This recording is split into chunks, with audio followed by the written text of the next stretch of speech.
बिस्मिल्लाहिर्रहमानिर्रहीम। अस्सलाम वालेकुम नादरीन, आप यूट्यूब चैनल देख रहे हैं। मैं इमरान खान हूँ।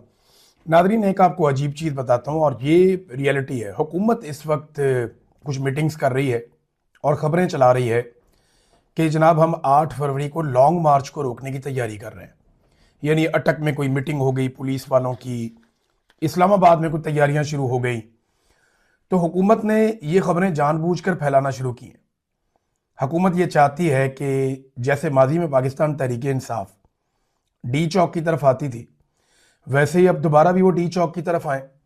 क्योंकि जब वो डी चौक की तरफ आएंगे तो हुकूमत के लिए काम बड़ा आसान हो जाता है कि पूरे पाकिस्तान से फ्लो बढ़ता है डी चौक की तरफ। ये आगे रुकावटें खड़ी करते हैं, लोगों को आहिस्ता आहिस्ता आहिस्ता कमज़ोर करते करते डी चौक तक बिल्कुल कमज़ोर कर देते हैं। क्योंकि ये इनका तजर्बा हो गया ना। जैसे इमरान खान का डी चौक पहुंचने का तजर्बा हो गया या पीटीआई का कि वो पहुंच जरूर जाते हैं, इसी तरह इनका भी तजर्बा हो गया कि डी चौक आते आते लोगों को इतना कमजोर कर दो कि फिर वो डी चौक के अंदर मुजामत ना कर सके, और अगर ज्यादा ताकत में आ जाएं या ज्यादा तादाद में आ जाएं तो फिर उनके ऊपर गोली चलाने का एक ऑप्शन भी होता है, जो ये पहले चला चुके हैं। अब ये क्यों कर रही है हुकूमत? उसकी वजह यह है कि जो इमरान खान साहब के नौजवानों ने एक नारा लगा दिया है ना कि हर चौक डी चौक, ये एस्टेब्लिशमेंट के लिए और हुकूमत के लिए एक मुश्किल पैदा कर चुका है। वो ये चाहते हैं कि पाकिस्तान सारा इकट्ठा हो, 8 फरवरी को दोबारा इस्लामाबाद की तरफ आए, हमारी तरफ बढ़े, हम हर तरफ कंटेनर लगा देंगे, सारा कुछ बंद कर देंगे, मार कुटाई करेंगे, एक मरतबा फिर लोगों को मायूस करके भेज देंगे, 1 साल के लिए मामला दोबारा दब जाएगा। एस्टेब्लिशमेंट की और हुकूमत की सोच ये है। ये जो हर चौक डी चौक वाला फार्मूला है ना, इससे उन्हें घबराहट हो रही है। प्रॉब्लम पता है क्या है? मैं आपको बताता हूं। मसला यह है कि पाकिस्तान में जब भी कोई सियासी नारा लग जाता है ना, तो जल्दी हो या देर से हो, वो काम होता जरूर है। जब लोगों ने नारा लगाया ना पहली दफा, गो नवाज गो, तो फिर नवाज को जाना था, जल्दी हो या देर से हो। इस मुल्क में गो मुशर्रफ गो का नारा तब लगा जब परवेज मुशर्रफ बहुत ताकतवर था, फिर परवेज मुशर्रफ को भी जाना पड़ा। अदलिया की बहाली का नारा लग गया, टाइम बहुत ज्यादा लग गया लेकिन अदलिया बहाल हो गई थी। यहां जब एक सियासी नारा लग जाता है और वो अवाम के दिल की आवाज एक दफा बन जाए, तो फिर जल्दी हो या देर से हो, वो काम जरूर होता है। तो ये जो हर चौक डी चौक वाला एक फार्मूला है ना, ये एस्टेब्लिशमेंट के लिए हो सकता है कि मुस्तकबिल करीब में कोई प्रॉब्लम क्रिएट ना कर सके, हर चौक डी चौक ना बन सके, लेकिन बहुत मुमकिन है कि आने वाले सालों में, आने वाले महीनों में ये फार्मूला काम कर जाए। आज ना करे, अगली हुकूमत में काम कर जाए, लेकिन जब भी काम करेगा ये एक एंटी एस्टेब्लिशमेंट फार्मूले के तौर पे काम करेगा, और ये एस्टेब्लिशमेंट और उनकी बनाई हुई किसी भी हुकूमत के सर पे एक तलवार बन के लटकता रहेगा कि हर चौक डी चौक। अब ये होना जरूर है, ये आज हो जाए, कल हो जाए, परसों हो जाए, लेकिन ये तमाशा इस कौम ने देखना भी है और यहां लगाना भी है, और ये हम भी होता हुआ देखेंगे। इंशाल्लाह एक वक्त आएगा कि एस्टेब्लिशमेंट के लिए मुश्किल पैदा हो जाएगी, तो ये तलवार बन के उनके सर के ऊपर लटक रहा है। अब इससे बचने के लिए डाइवर्जन लगा रहे हैं जी, इस्लामाबाद आने की तैयारियां, हम मार्च को रोकने की तैयारी। कोई मार्च लेकर नहीं आ रहा। अब पूरे पाकिस्तान को बंद करने का पाकिस्तान तहरीक इंसाफ का प्रोग्राम है। 8 फरवरी को इस सिलसिले में पहला बड़ा इम्तिहान है। इसके 10 दिन के बाद रमजान शुरू हो जाएगा, तो रमजान से 10 दिन पहले पाकिस्तानियों का एक सबसे बड़ा और पहला इम्तिहान है। अगर 8 फरवरी को ये पूरा पाकिस्तान बंद करके दिखा देते हैं तो फिर क्या होगा? फिर रमजानुल मुबारक के बाद एक नया फेज आएगा और फिर ये पूरे पाकिस्तान को बंद करने का फॉर्मूला जो है उसको आगे बढ़ाएंगे, और वहां हुकूमत के लिए बहुत मुश्किलात पैदा हो जाएंगी बजट से पहले। लिहाजा इसीलिए ये बार बार कह रहे हैं और ये इस किस्म की खबरें चलाई जा रही हैं। जो मैंने आपको बताया, आर्मी चीफ की नादरीन तस्वीर आ रही है, वो शरीफ खानदान की निजी जो तकरीब है शादी की, उसमें शिरकत के लिए गए। अच्छा, आर्मी चीफ ना, ये कंट्रोवर्सी होती है कि एक सियासी खानदान के साथ या मखसूस सियासी टोले के साथ आर्मी चीफ ने अपने आप को अलाइन कर लिया। यानी सरकारी मुलाजिम जो है वो लगातार, या एक सरकारी ऑफिसर जो है वो लगातार एक जानिबदारी साबित कर रहा है जो नामुनासिब है कि भाई ये पॉलिटिकल पार्टी ना, ये इक्तदार में, मैं इनके साथ हूं, ये खानदान है, ये मेरे हैं। और वो भी यही कर रहे हैं कि वो अपने हर बैनर में, पोस्टर में, हर तकरीर में, हर जगह पे आर्मी चीफ को ठोक कर लगा रहे हैं।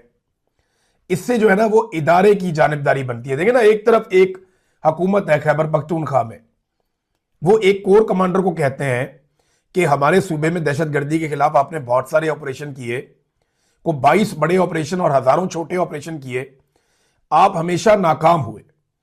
हमें अब आकर ये आप बताएं कि दहशतगर्दी खत्म क्यों नहीं हुई।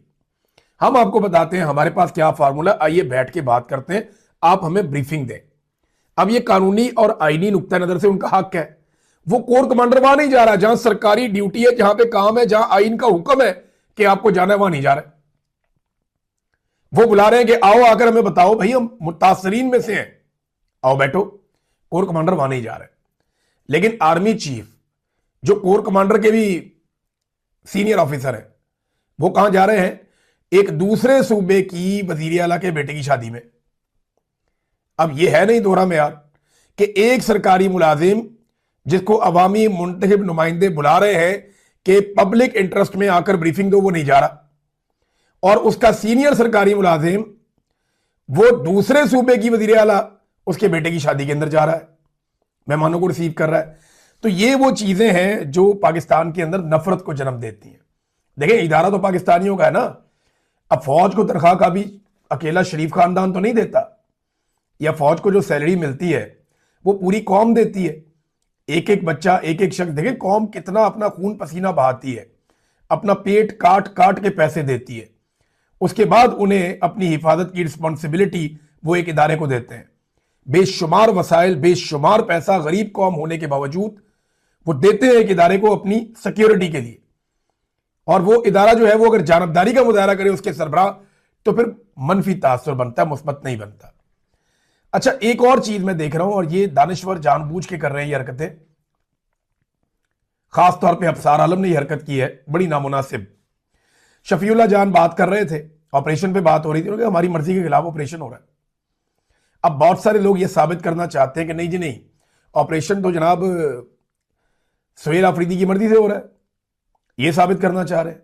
हालांकि वो बार बार कह रहे हैं जनाब हमारी मर्जी से नहीं हो रहा, हम इन्हें कह रहे हैं कि जरगे की बात मानो, हम इन्हें कह रहे हैं कि बैठो हमारे साथ बात करो।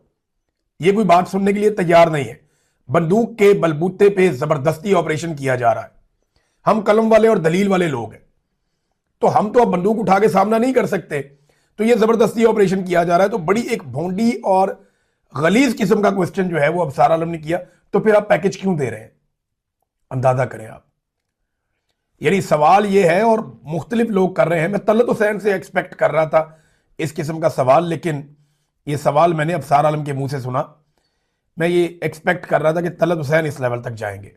लेकिन चले सवाल आप देखें ना, वो ये कहते हैं कि अगर ऑपरेशन आपकी मर्जी से नहीं हो रहा, तो ऑपरेशन से जो मुतासरीन हैं आप उनकी मदद के लिए पैकेज क्यों दे रहे हैं, आप उनकी मदद क्यों कर रहे हैं? यानी आप मजलूम के साथ अगर खड़े हो रहे हैं तो आप जुल्म में शरीक हैं। यह अजीबोगरीब बात नहीं है। यानी जिसको मार पड़ी हुई है, जो दरबदर हुआ हुआ है, जो सड़कों के ऊपर रुल गया सर्दी में, जिसको घंटों और पूरे पूरे दिनों जिसको इंतजार करना पड़ा, जिनकी गाड़ियों की कतारें ही खत्म नहीं हो रही, जिनके बच्चे बुजुर्ग सारे सर्दी के अंदर रुल गए हैं, उनकी मदद करने जाओ तो वो कहते हैं जी आप ऑपरेशन में मददगार हैं। कैसी मुनाफकत है और कैसी दो नंबरी है। इनकी सहाफत भी ऐसी और इनकी दानिशवरी भी ऐसे ही है। नाज़रीन, तहरीके तहफ़्फ़ुज़ आईन पाकिस्तान का एक एलामिया आ गया। वो एलामिया मैं पहले आपके सामने रख देता हूं, ये इंपॉर्टेंट है खबर। और इसमें कराची के अंदर ये सारे लोग बैठे और बैठ के कराची प्रेस क्लब का बहुत शुक्रिया भी अदा किया जिन्होंने इन्हें मौका दिया। और जो इनके मुतालबात सामने आए उनमें नंबर 1 मुतालबा है शफाफ इंतखाबात। उन्होंने कहा जी अगर आईनी और जमहूरी बहाली आप चाहते हैं तो पाकिस्तान में साफ और शफाफ आज़ादाना इंतखाबात करवाने होंगे, इसी से मुमकिन है। ये पहला मुतालबा है कि फौरी तौर पर एक गैर जानिबदार नए चीफ इलेक्शन कमिश्नर का तकर्रुर किया जाए। नए और बाइख्तियार इलेक्शन कमीशन के तहत साफ और शफाफ इंतखाबात करवाए जाए। और 8 फरवरी के तो उन्होंने कहा कि साथ ही आपको पता है कि वो तो धांधली ज़दा थे, उनकी तहकीकात करवाई जाए। जिम्मेदार अनासर का तयन करके उन्हें आइन के आर्टिकल 6 के तहत सजा दी जाए। नंबर 2, सिंध हुकूमत की नाकामी। उन्होंने कहा जी मुकम्मल तौर पर नाकाम हो गई है। ये जो गुल प्लाजा वाला वाकया है इसकी उन्होंने मिसाल दी। और गुल प्लाजा वाला वाकया नाज़रीन बड़ा ही दिलखराश वाकया है, बहुत तकलीफ दे वाकया है। वहाँ पे कुछ ऑडियोज बाहर आई हैं जहाँ पे जो लोग जल रहे हैं उस प्लाजे में, वो अपनी आखिरी ऑडियोज भेज रहे हैं कि अगर कोई गलती हो गई तो माफ़ कर देना, और लोग चिल्ला रहे हैं कि दरवाज़ा खोलो, उन्होंने कि दरवाजे के बाहर आग है, वो और ज़्यादा फैल जाएगी, अंदर आ जाएगी, और हर तरफ से घुटन हो रही है। बड़ी तकलीफ में उन लोगों ने अपनी जान दी है, और उनके प्यारे जो है वो उनकी ऑडियो शेयर कर रहे हैं। 23 घंटे गुजरने के बाद जो कराची का मेयर है वो वहाँ पे पहुंचा है। फायर ब्रिगेड मौके पर नहीं पहुंची। पूरा प्लाजा जो है वो राख का ढेर बन गया, और आग बुझाने वाला कोई नहीं था। 65 के करीब लोग लापता हैं, ये मेयर ने कंफर्म किया, और अब तक की जो इतला के मुताबिक 6 अफराद इस सारे सानहे के अंदर जाँ बहक हो गए हैं। तो कोई निज़ाम ही नहीं है कराची के अंदर। ये प्लाजे बन रहे हैं, ऊपर नीचे बन रहे हैं, वहां पे फायर सेफ्टी का कोई तरीकाकार ही नहीं है। पूरी दुनिया में प्लाजे बनते हैं, पूरी दुनिया में आग लगने के वाकयात होते हैं, लेकिन आगे बुझती भी बहुत तेज है, बहुत जल्दी। कराची इतना बड़ा शहर है, वहां के शहरी टैक्स दे देकर थक गए, लेकिन आज तक फायर ब्रिगेड का लोगों की जान बचाने का कोई निज़ाम ही नहीं दे पाए। पिछली सदी में जो ममालिक थे उन्होंने ये काम कर लिया था, और हम एक सदी के बाद भी ऐसा लगता है कि 2 सदियां पीछे जी रहे हैं। तो जो एलामिया उसकी तरफ वापस आते हैं। इन्होंने कहा जी अंदरून सिंध में डाकू राज है, कराची में ट्रैफिक हादसा हो रहे हैं, बच्चे खुले गटरों के अंदर गिर रहे हैं। कल एक और वाकया भी हो गया बड़ा अफसोसनाक, पीने का पानी नहीं है, सड़कें टूटी हुई हैं। ये सिंध हुकूमत की बदतरीन नाकामी का मुंह बोलता हुआ सबूत है। अदलिया पर हमले के हवाले से उनका तीसरा नुकात, 27वीं और 26वीं तरमीम के ऊपर उन्होंने तनकीद की, और साथ ही उन्होंने कहा कि जो कुछ जजों के सामने किया गया, हम इन सब मामलात की शदीद मजम्मत करते हैं। नंबर 4 उनका जो नुक्ता है वो है सियासी कैदियों की रिहाई।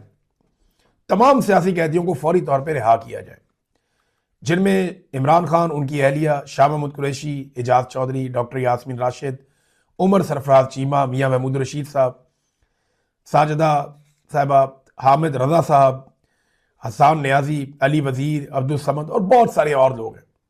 फिर बलोच यकजहती कमेटी के जो असीरान हैं, जिनमें मारंग बलोच और बीबो बलोच और बहुत सारे और लोग हैं, उन सबको भी फौरी तौर पे रिहा किया जाए, और उनकी मुलाकातों के ऊपर जो पाबंदियां इन लोगों की वो ख़त्म की जाए। ख़ास तौर पे इमरान खान साहब की मुलाकातें, इनके ऊपर पाबंदियां ख़त्म की जाएं। नंबर 5, इजहार राय की जो आज़ादी है वो बहाल की जाए, और मीडिया के ऊपर जो पाबंदियां लगी हैं या कदगन लगाई गई है वो ख़त्म की जाए। ये जो पीका का एक काला कानून अब बना दिया गया है, इसे फौरी तौर पे वापस लिया जाए। अरशद शरीफ साहब के कत्ल की तहकीकात की जाए। सहाफ़ी मेहदी अली जान के खिलाफ मुकदमात और मीडिया वर्कर्स की बरतरफियों की शदीद मजम्मत उन्होंने साथ में की है। ईमान मजारी और उनके शौहर हादी अली चट्ठा के खिलाफ मुकदमात ख़त्म करके शफाफ ट्रायल यकीनी बनाया जाए। छठा उनका मुतालबा था मुआशी बहरान। माशी इस्तेहकाम सियासी इस्तेहकाम के बगैर मुमकिन नहीं है। वर्ल्ड बैंक के मुताबिक पाकिस्तान की 44% से जायद आबादी गुर्बत की लकीर से नीचे चली गई है। बेरोजगारी 21% तक हो गई है। सरमायाकारी तकरीबन खत्म हो गई है। मल्टीनेशनल कंपनियां पाकिस्तान छोड़कर जा रही हैं। टेक्सटाइल इंडस्ट्री तबाही के दहाने पर खड़ी है। 144-45 बड़े यूनिट्स बंद हो गए हैं। रियासती जबर जबरी गुमशुदगियां और खौफ की फजा फौरी तौर पर खत्म की जाए। नंबर 7, खैबर पख्तूनख्वा और कबायली इलाकों में तहरीक तहफ़्फ़ुज़ आईन पाकिस्तान मुतालबा करती है कि ग्रैंड जरगे के मुतफ़िका मुतालबात पर फौरी तौर पर अमल दरामद किया जाए, और ज़िला वज़ीरिस्तान ख़ुसूसन वाना और तीरा में फौजी ऑपरेशन फौरी तौर पर बंद किया जाए। वफाकी हुकूमत खैबर पख्तूनख्वा के मामलात में सूबाई हुकूमत को एतमाद में ले। अच्छा, इसके इख्तिताम पे उन्होंने कहा कि ये तमाम मुतालबात आईन पाकिस्तान इंसानी हुकूक और अवामी मैंडेट के तहफ़्फ़ुज़ के लिए है। मुल्क को बहरान से निकालने का वाहिद रास्ता आइन की बालादस्ती, जमहूरियत और अवामी हुकूक की बहाली है। ये है नादरीन एक बहुत इंपॉर्टेंट एलामिया।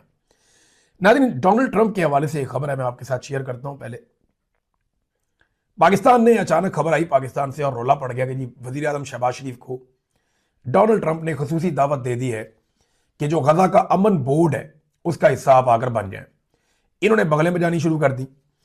तो मैं आपको बताता हूं कि कौन कौन से मुल्कों को दावत अभी तक कंफर्मेशन आई है। डोनाल्ड ट्रंप ने लगभग आधी दुनिया को दावत दे दी है, सिर्फ हम नहीं है। हंगरी, वियतनाम, ऑस्ट्रेलिया, बरतानिया, पाकिस्तान, भारत, उर्दन, यूनान, साइप्रस, कनाडा, तुर्की, मिस्र, पैराग्वे, अर्जेंटीना, अल्बानिया, ये वो ममालिक हैं जो कंफर्मेशन दे चुके हैं, और बहुत सारे दीगर ममालिक हैं वो भी एक एक करके कंफर्मेशन दे रहे हैं। लेकिन डोनाल्ड ट्रंप ने दो तरह की चीजें बनाई ना। एक तो उन्होंने बनाई है एग्जीक्यूटिव कमेटी। जो एग्जीक्यूटिव कमेटी है उसके तो चेयरमैन है डोनाल्ड ट्रंप खुद, और उनके साथ मार्को रूबियो, टॉनी ब्लेयर, ये बरतानिया के साबिक वजीर आजम है, स्टीव विटकॉफ और जेरेड कुशनर उनके दामाद हैं, अजय बंगा ये वर्ल्ड बैंक के सदर हैं, रॉबर्ट गैब्रियल इसराइली बिजनेसमैन है एक जिनका नाम है याकिर गैबे। ये लोग जो हैं ये इनकी अपनी जो पर्सनल कमेटी एक बनाई हुई है डोनाल्ड ट्रंप ने, उसके रुकन है। अब वो जो बोर्ड बना रहे हैं उसके अंदर बहुत सारे ममालिक को शामिल करना चाहते हैं। शर्त यह रख दी है कि $1 अरब आप जमा करवाएं और आकर बोर्ड के मेंबर बन जाएं। अब कई मुल्क कह रहे हैं हम दे देंगे पैसे, डोनाल्ड ट्रंप के साथ मिलते जुलते रहेंगे, ताल्लुकात बने रहेंगे उनके, तो वो तो कई ममालिक राजी है कि वो पैसा दे देंगे $1 अरब। लेकिन टॉनी ब्लेयर ने इस मुतालबे से अपने आप को अलग किया। उन्होंने कहा जी मैंने ये नहीं कहा। कुछ और लोग भी इसको हैरत की नजर से देख रहे हैं। यानी कनाडा ने कहा जी हम तो पैसे इस तरह नहीं दे सकते $1 अरब। अब अगर पाकिस्तान को $1 अरब देना पड़ा तो क्या पाकिस्तान दे सकता है? अभी हाल ही में हमने यूएई से $1 अरब उनके वापस करने थे, तो हम रोल ओवर करवा रहे हैं, बार बार करवा रहे हैं। तो जब हम पैसे वापस नहीं दे पाए यूएई को, तो हमने उन्हें क्या दिया, फौजी फाउंडेशन के शेयर्स दे दिए, $1 अरब के बदले में बेच दिए उनको। तो अब हम $1 अरब अमेरिका को कैसे देंगे, या इस कमेटी को कैसे देंगे कि जनाब ये $1 अरब आ गया, ये आप ले लें? तो क्या हम फिर कुछ भेज देंगे या इनको भी कुछ भेज देंगे? तो सवाल ये पैदा होता है। बहरहाल शहबाज शरीफ साहब की ख्वाहिश तो ये होगी आर्मी चीफ की कि किसी तरह पाकिस्तान भी इस बोर्ड का हिस्सा बने, और इसको जनाब ताहिर अशरफी वगैरह कह रहे हैं जी बड़ी बहुत बड़ी कामयाबी है, बहुत बड़ी सफारती महाज पे उम्मत मुस्लिमा की। और भाई ये कमेटी करने क्या जा रही है, पहले ये तो समझ लें आप। ये गजा की जो साहिली पट्टी है उसको एक बेहतरीन किस्म का बनाने जा रही है जदीद शहर, जहां पे रिजॉर्ट्स होंगे, जहां पे बड़े बड़े होटल्स होंगे, जहां दुनिया के अमीर तरीन लोग आया करेंगे एंजॉयमेंट के लिए, क्योंकि वो दुनिया का एक महंगा तरीन प्लॉट है, बहुत खूबसूरत एरिया है। नंबर एक। नंबर दो, ये जो गजा के मुतासरीन हैं उनको वहां से शिफ्ट करेंगे, उनका वहां पे कोई हक नहीं होगा, ये उनका प्लान है। नंबर तीन, हमास को मुकम्मल तौर पे गैर मुसल्ला भी यही लोग करेंगे, और इसराइली सरहदों का तहफ्फुज भी हमेशा यही लोग करेंगे। ये कोई डायरेक्टली कोई फलस्तीन रियासत बनाने नहीं जा रहे। ये बात आप तमाम लोग अपने दिमाग में बिठा लें। तो ये बिला वजह उठ के ना अपने मुंह मियां मिट्ठू, ये ताहिर अशरफी जैसे लोग उठ जाते हैं, उठ के तारीफें शुरू कर देते हैं कि जनाब ये बहुत बड़ी कामयाबी है, इससे बड़ी कामयाबी हो नहीं सकती। तो ये जो भी कहते रहे, हकायक आपके सामने ही रहेंगे। नाज़रीन, एक चीज मैं आपके साथ और बड़ी इंटरेस्टिंग शेयर करता हूं कि एहसन इकबाल साहब ने उड़ान पाकिस्तान को लेकर बड़ी खप डाली हुई है।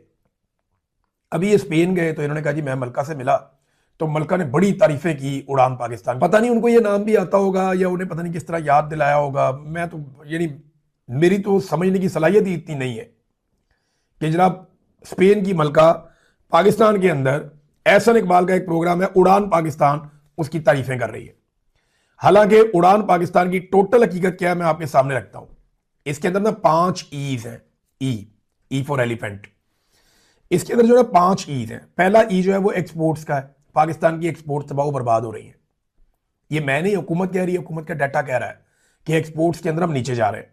नंबर दूसरा ई है ई पाकिस्तान, यानी जो आईटी है या इलेक्ट्रॉनिक्स है, हर चीज को जो है वो एक आईटी के साथ जोड़े, कंप्यूटर के साथ जोड़े, वो इस तरीके का ई पाकिस्तान। तो उसमें पाकिस्तान क्या कर रहा है, हम तो फायरवॉल लगा रहे हैं, हम तो वीपीएन जो है वो बंद कर रहे हैं, हम तो जनाब इंटरनेट की बार बार बंदिश करते हैं, हम तो दुनिया में जो सोशल मीडिया के प्लेटफॉर्म्स हैं उनको बैन करते हैं। तो ये भी कारकर्दगी पूरी दुनिया के सामने। Number 3, environment. पाकिस्तान में स्मोक की हालत देख लें, दरख्तों की कटाई देख लें, इस्लामाबाद में दरख्तों की कटाई देख लें, पूरे पाकिस्तान के अंदर जो जंगलात की इन्होंने हालत कर दी है, तो उससे आपको पता चल जाना चाहिए कि एनवायरमेंट में हमने कितना काम किया है। चौथा ई है एनर्जी। सर्दियों में लोड शेडिंग हो रही है, तवानाई की